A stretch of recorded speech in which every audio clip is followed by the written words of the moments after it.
سورہ بقرہ کا تفصیل تو ہو ہی نہیں سکتی، اور آیات کا چناؤ وہ بھی بہت مشکل ہے، تو اس کا جو ایک مرکزی خیال اور اس کا جو ایک مقصد تھا وہ میں نے آپ کو بتایا کہ اس میں اللہ نے جو دو بڑی چیزیں بتائی ہیں کہ انسان کو اپنا خلیفہ بنایا، یہ استخلاف آدم، انی جاعل فی الارض خلیفہ، یہ اس کا بہت بڑا مضمون ہے۔ دوسرا مضمون ہے جو بہت بڑا ہے، وہ ہے قیادت کی تبدیلی۔ بنو اسرائیل کو اللہ تعالیٰ نے جعلنا منہم ائمۃ یہدون بامرنا لما صبروا وکانوا بآیاتنا یوقنون۔ اللہ نے بنو اسرائیل کے بارے میں فرمایا کہ ہم نے انہیں امامت بخشی، لیکن جب وہ نافرمان ہوئے، یہ واحد قوم ہے بنو اسرائیل جنہوں نے نبیوں کو قتل کیا۔ کسی قوم نے میرے خیال میں اپنے نبی کو قتل نہیں کیا۔ یہ کم وقت واحد قوم ہے جنہوں نے انبیاء کو قتل کیا، بڑے بڑے انبیاء، زکریا، یحییٰ جیسے، اور اپنے طور پر عیسیٰ علیہ السلام کو بھی انہوں نے صلیب پہ چڑھا دیا۔ تو اللہ تعالیٰ نے اس کی سزا میں ان سے قیادت کو چھین کر اس امت کو عطا فرمائی، اور پہلے قبلہ تبدیل کیا، یہ ایک علامت تھی، یہ قیادت بدلنے والی۔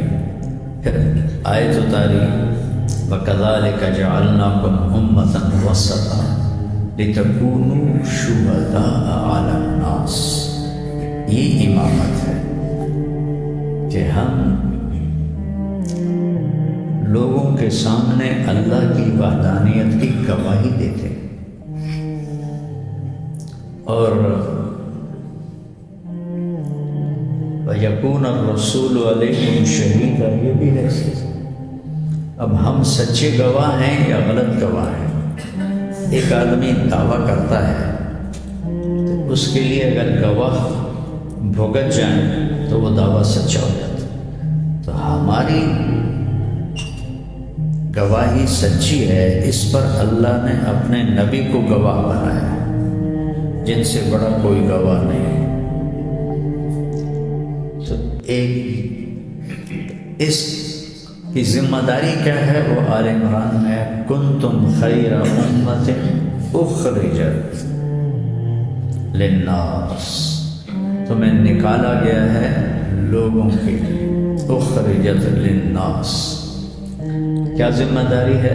تأمرون بالمعروف وتنہون عن المنکر وتؤمنون باللہ۔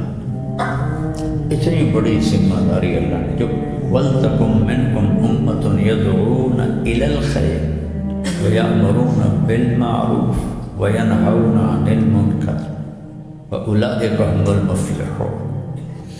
اس بھولے بسرے سبق کو مولانا الیاس صاحب نے زندہ کیا۔ خانقاہی نظام چل رہا تھا، جو آئے گا فائدہ اٹھائے گا۔ مدرسوں کا نظام چل رہا تھا، جو آئیں گے فائدہ اٹھائیں گے۔ واعظ و نصیحت کے خطاب ہوتے تھے، جو آئیں گے وہ نفع اٹھائیں گے۔ لیکن جب ایک ایسا دور آیا کہ آنے والے برائے نام رہ گئے، اور نہ آنے والوں کا ایک جم غفیر، ان کا کیا کرے گا؟ ان کے لیے ہے نبیوں کا طریقہ۔ نبیوں نے نہ مدرسہ بنایا، کیا عجیب بات، نہ کتاب لکھی، نہ خانقاہ بنائی۔ رب انی دعوت قومی لیلا ونہارا، انہوں نے خود چل کے جا کے اللہ کا پیغام سنایا۔ قم، اپنا حبیب سے فرما یا ایھا المدثر قم فانذر وربک فکبر وثیابک فطہر والرجز فاہجر ولا تمنن تستکثر ولربک فاصبر۔ یہ جو قیادت بدلی اور امامت ملی، کیا امامت ملی ہے کہ ہم وسطہ پہ غور کرو۔ ایک مطلب تو ہے اعتدال والی امت، اور جبوتی میں میں نے بیان کیا کہ اس سے ایک مطلب یہ بھی نکلتا ہے کہ یہ امت واسطہ ہے۔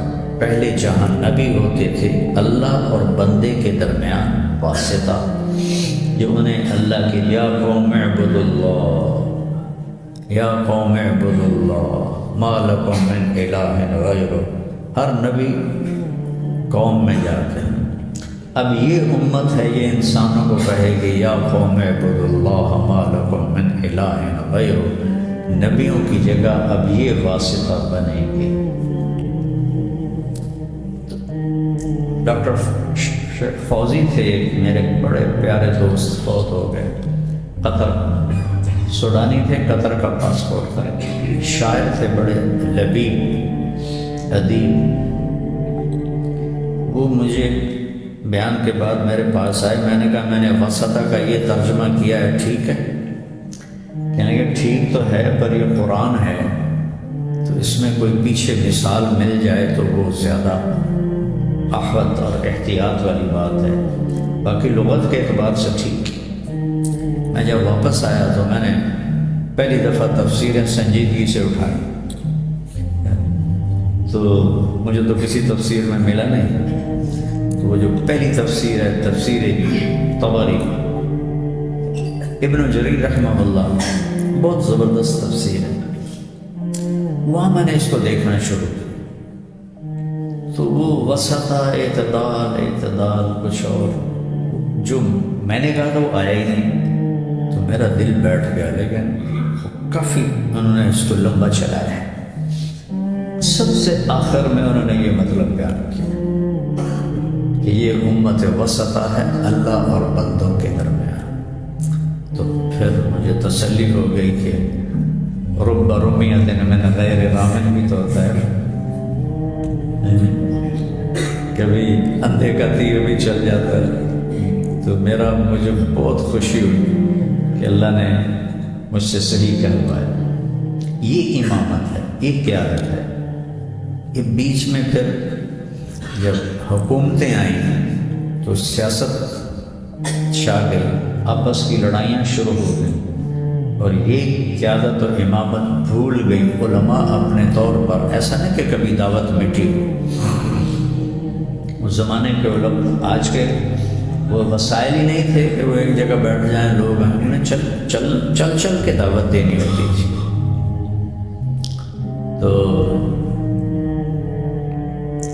ابن جوزی رحمہ اللہ کے ہاتھوں 20,000 لوگ مسلمان اور 1,00,000 لوگوں نے توبہ کی۔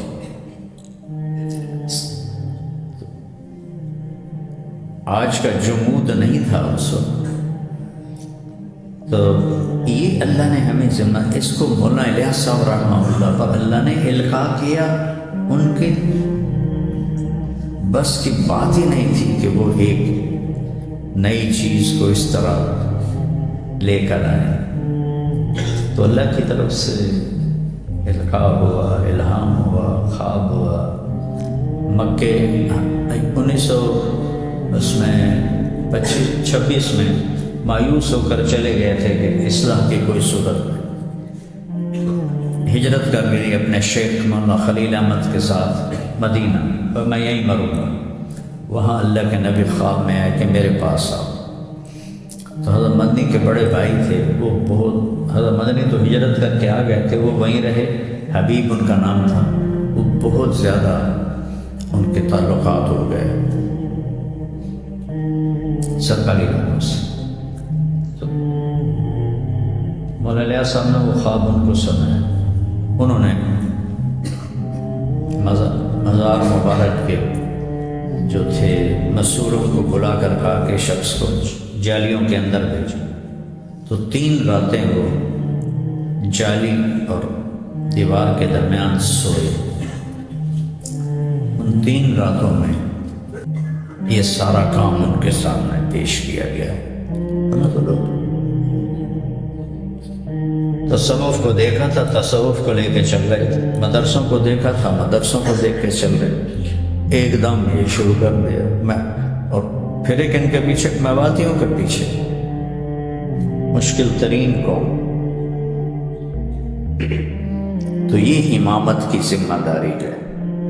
پھر ایک بات اور کہنی تھی، قرآن میں یسألونک 15 دفعہ آیا ہے، 2 دفعہ تو کافروں کا یسألونک عن الجبال فقل ینسفها ربی نسفا، اور یسألونک عن الساعة ایان مرساها فیما انت من ذکرها۔ باقی 13 یسألونک صحابہ کے سوال ہیں، ہر یسألونک کے بعد قل ہے، سوائے یہ جو آخری یسألونک آتا ہے ایان مرساها، یہاں قل نہیں ہے۔ باقی ہر جگہ اللہ قل کو لائے کہ میرے نبی یہ پوچھتے ہیں اہلا، قل آپ کہیے، اس کا یہ حکم۔ یہ آپ سے پوچھتے ہیں یسألونک عن الیتامی، آپ فرمائیے، اس کا یہ حکم۔ یسألونک عن الانفال، آپ فرمائیے، اس کا یہ حکم ہے۔ یسألونک عن المحیض، آپ فرمائیے، ان کا یہ حکم ہے۔ تو اس طرح یسألونک کے ساتھ قل ہے۔ روزے کی بات آتے آتے فمن شہد منکم الشہر فلیصم ومن کان مریضا علی سفر فعدۃ من ایام اخر یرید اللہ بکم اليسر ولا یرید بکم العسر۔ اللہ کتنی تسلی دے رہا ہے کہ دین آسان ہے، مشکل نہیں۔ وَلِتُكَبِّرَ اللَّهَ مَا هَدَاكُمْ لَعَلَّكُمْ تَشْكُرُونَ۔ یرید اللہ بکم اليسر ولا یرید بکم العسر وَلِتُكَبِّرُ اللَّهَ مَا هَدَاكُمْ۔ آگے وَلَعَلَّكُمْ تَشْكُرُونَ۔ اس کے بعد ایک آیت عجیب، جس کو جملہ معتذرہ نہیں کہتے، معترضہ، نہ اس کا روزے سے تعلق ہے نہ رمضان سے تعلق ہے۔ وَإِذَا سَأَلَكَ عِبَادِي عَنِّي فَإِنِّي قَرِيبٌ۔ عجیب ہے، یسألونک قل، یہ آپ سے پوچھتے ہیں، آپ کہیے۔ یہاں صحابہ نے پوچھا اللہ کے بارے میں، مہینہ ہے رمضان، روزوں کا، تو اللہ نے کیا خوبصورت بات کی۔ وَإِذَا، وَإِن وقتی ہے، وَإِذَا ہمیشہ کے لیے، جب بھی، جہاں بھی، جیسا بھی میرا بندہ پوچھے میرے بارے میں، عبادی کو پہلے ذکر کیا، انی کو بعد، اپنے آپ کو بعد میں، تو عباد کو پہلے۔ اللہ کو اتنے پسند آیا کہ انہیں پروٹوکول دیا، پہلے عربی میں جو محاورہ ہے، من طارق جمیل الی الشیخ رمزی، یہ طریقہ ہے، من رمزی الحبیب الی الشیخ زبیر، یہ اسلوب ہے۔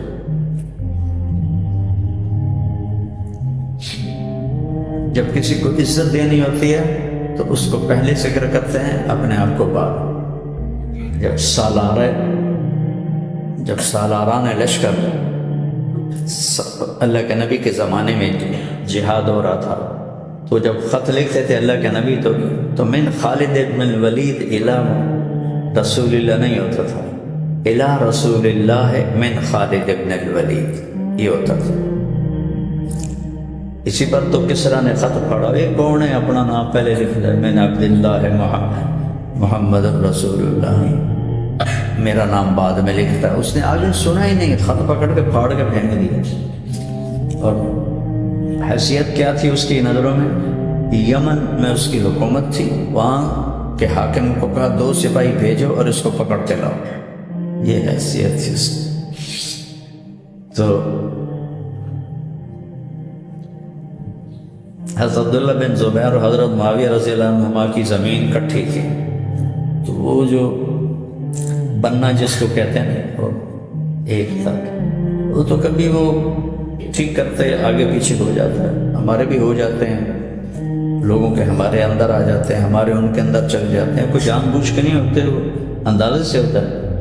تو ان کے غلاموں نے جان بوجھ کے تو نہیں کیا ہوگا، غلطی سے وہ کافی اندر چلے گئے عبداللہ بن زبیر۔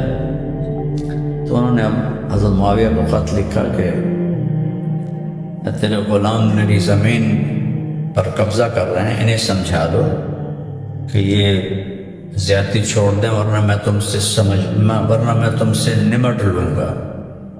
اب کہاں 90 لاکھ مربع میل کا حکمران اور کہاں ایک عام شہری، رتبے میں تو یہ عبداللہ بہت اونچے تھے۔ تو معاویہ نے پڑھا تو یزید کو بلایا کہ یہ خط پڑھو، پڑھا کہ کیا جواب؟ کہ جواب نہ دو، ایک فوجی دستہ بھیجو جو اسے زنجیروں میں باندھ کے لائے اور آپ کے سامنے پٹخ دے، اسے پتہ چلے کہ امیر المومنین سے بات کیسے ہوتی۔ یعنی کہ ٹھیک، میرے پاس اس سے اچھا جواب ہے۔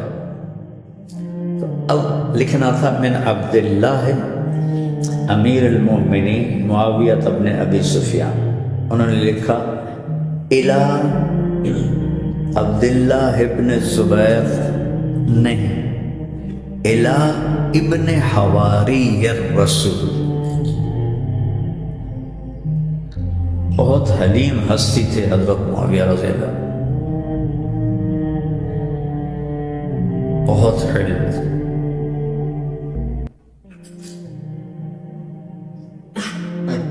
من عبداللہ امیر المومنین معاویہ بن ابی سفیان۔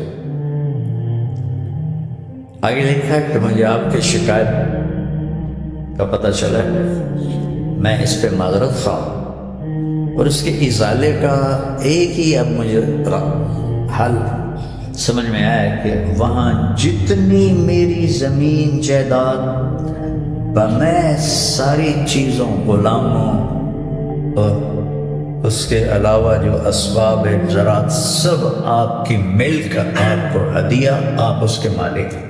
اس کے بعد کوئی شکایت ہو تو ضرور یاد فرمائیں۔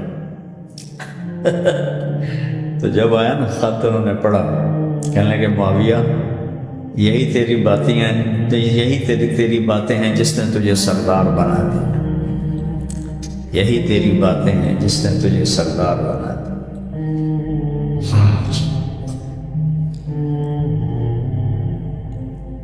تو فَإِذَا سَأَلَكَ عَنِّي، نہیں عباد عنی، ایک تو یہ اللہ نے آپ کو کتنی عزت۔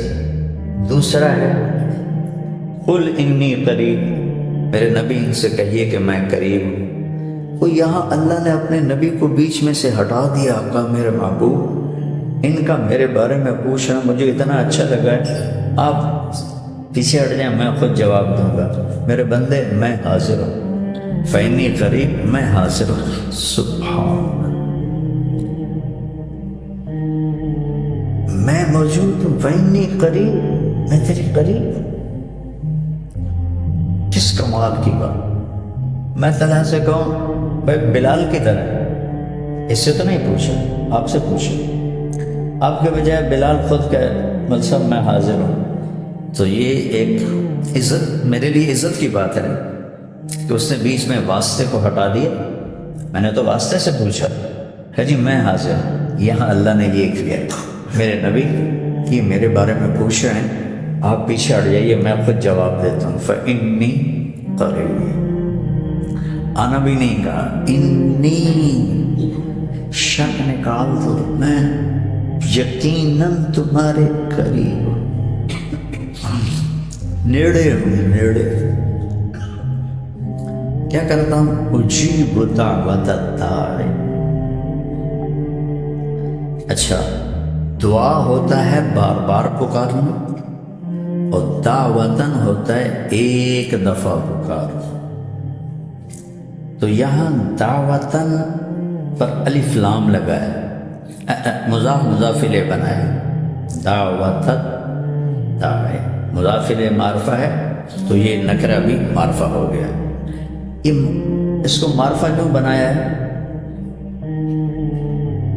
جس نے زندگی میں ایک دفعہ مجھ سے مانگا نا، مجھ سے بات کی، اور ایسے پتہ نہیں کتنے مانگنے والے، میں سب کی دعا کو سمجھتا، سب کی پکار کو سمجھتا ہوں. کیا بولا یہ کہنے کی ضرورت نہیں مجھے، ایک دفعہ بھی جو پکارے گا نا اس کو بھی جواب دوں گا. پھر الداعی، ٹھیک. اب تو تمہارے استاد بھی تمہارے نام نہیں جانتے ہوں گے، تم اتنے ہو گئے ہو، تو پرچی جب آتی ہوگی یہ دفتر میں تو یہ نام سے پہچان نہیں سکتے ہوں گے. بلائیں گے بھئی کون ہے عبد الرحمن، اس کو بلاؤ گے، جب وہ آئے گا اس کی شکل دیکھیں گے پھر پہچانیں گے. ایسے ہی نہیں، 250-300 بیٹھے ہو، اور میرا اللہ کہہ رہا ہے الداعی، پکارنے والے پر الف لام یعنی معرفہ. معرفہ کا مطلب ہے کہ میں پکارنے والے کو بھی جانتا ہوں، اس کی پکار کو بھی جانتا ہوں. اچھا، اس نے مجھے ایک دفعہ پکارا،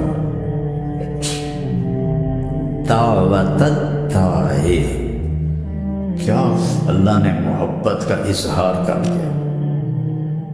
ساری زندگی نہ پکارے اور ایک دفعہ کہے یا اللہ، تو اللہ کہتا میں تمہیں جانتا ہوں. ہم اپنے شاگردوں کو نہیں جانتے. ہمارا ایک نوکر تھا، چاچا غلام محمد جلاحہ تھا، تو اس کے رات کو کوئی بچہ نہیں ہوتا تھا تو بیگم سے کہتا تھا ایک پوتر خسدہ پیا، یعنی نظر نہیں آ رہا ہے، نام نہیں یاد ہوتا تھا اس کو. اپنے بچوں 5-6 بچے تھے، ان کے نام یاد نہیں تھے اس کو. کوئی نہیں اپنی چکی دے گیا، اور اللہ 7 ارب تو آ جائیں، خربوں پہلے ہیں، پچھا تو ہم 7 ارب نہیں، ہم دے ٹائم تھوڑا ہی ہے. تو میں اس کے علم پہ قربان جاؤں جو مجھے دیکھ رہا ہے، آپ کو دیکھ. کہتا ہے ایک دفعہ جو پکارے اس کی پکار کو بھی جانتا ہوں، اس کو بھی جانتا ہوں. اذا دعان، کوئی ٹائم مقرر نہیں ہے، جب بھی پکارے. اب ملنے والے میرے اتنے ہوتے ہیں کہ میں نے پرچی لگا دی کہ جو آئے اس سے لکھواؤ کون ہے، کہاں سے آیا، پرچی اندر بھیجو، دیکھوں گا اگر کوئی ہوا میرا جاننے والا تو ملوں گا، نہیں ہوگا تو معافی مانگ لوں گا. چونکہ اکثر 99% سائل ہوتے ہیں، ملنے والے نہیں ہوتے، ضرورت مند ہوتے ہیں. اور میرا دل ہے کہ جو آئے اس کو خالی نہ بھیجوں. لیکن قلت لا اجد ما احملکم علیہ، کائنات کے سردار محمد مصطفیٰ کے پاس صحابہ آتے ہیں کہ ہم نے تبوک میں جانا ہے، اور وہ فرما رہے ہیں میرے پاس تو کچھ ہے نہیں، میں تمہیں کیا دوں. تو طارق جمیل گندگی کے کیڑے کی کیا وجہ ہے. تو اکثر چونکہ وہ مانگنے والے ہوتے ہیں تو پھر میں باہر اندر سے ہی معذرت کر دیتا ہوں. تو میرا لگا رہا اذا دعان، جب پکارو گے، جس وقت پکارو، رات کو، دن میں، صبح میں، جس زبان میں پکارو.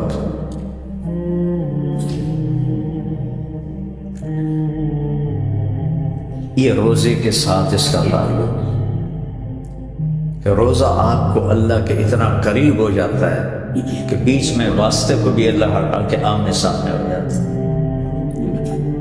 تو اللہ نے کہا فَلْيَسْتَجِيبُوا لِي، ایک کام تم کرو. فَلْيَسْتَجِيبُوا بھی نہیں کہا، لی کہا ہے.